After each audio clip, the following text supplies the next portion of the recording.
মাতলা নদী আমাকে ডাকে, ডাকে তার গভীর নীল জল আর শান্ত স্রোতের মাদকতায়, যেন সেই স্রোতের হাত ধরে জীবনের গভীরে ডুব দিই। বেঁচে থাকার আনন্দ আর ভয়, এই দুই বিপরীত স্রোত একসঙ্গে আমাকে টেনে নিয়ে যায়।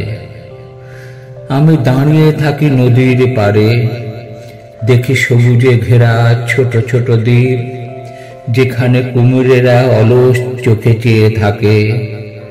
দেখি নদীর তীরে জল খেতে আসা হরিণের চঞ্চলতা। তারা জানে এখানেই বাঘের থাবা লুকিয়ে আছে, তবু কি থামে তাদের জীবন? এই চঞ্চলতা, এই ভয়, এটাই তো বেঁচে থাকার গল্প। মাঝে মাঝে মনে হয়, আমি কি পারি না একবার মাতলার বুকে ডুব দিতে, ভুলে যেতে সব দুঃখ, সব ক্লান্তি, বন্ধুদের নিয়ে ভেসে চলতে চলতে, গভীর জলে ঝিনুক খুঁজতে, নোনা জলের গন্ধ মাখা হাওয়ায় নিজেকে হারিয়ে দিতে। কিন্তু মাতলা নদী শুধু স্বপ্ন দেখায় না, ও যেন আমাকে সত্যি তাও শিখিয়ে দিতে চায়।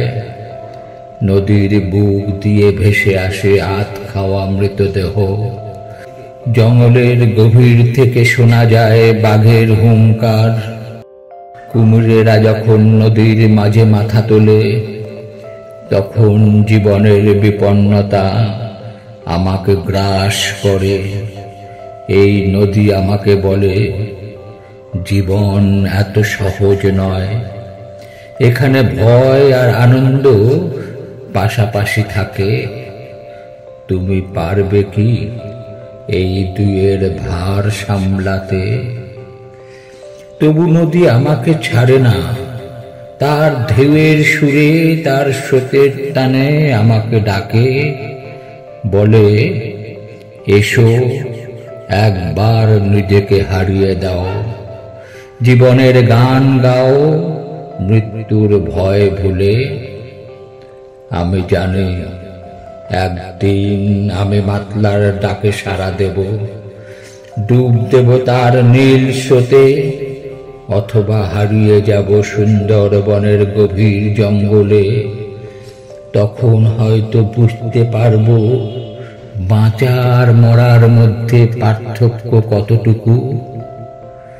মাতলার পাড়ে দাঁড়িয়ে আমি ভাবি, এ নদী শুধু জল নয়, এ আমার জীবন, আমার ভয়, আমার আনন্দ। এখানে সব কিছু একসঙ্গে মিশে যায়। আমি শুধু একবার চাই এই নদীর স্রোতে নিজেকে ভাসিয়ে দিতে, জীবনের দুঃখের মাঝে আনন্দ খুঁজে নিতে।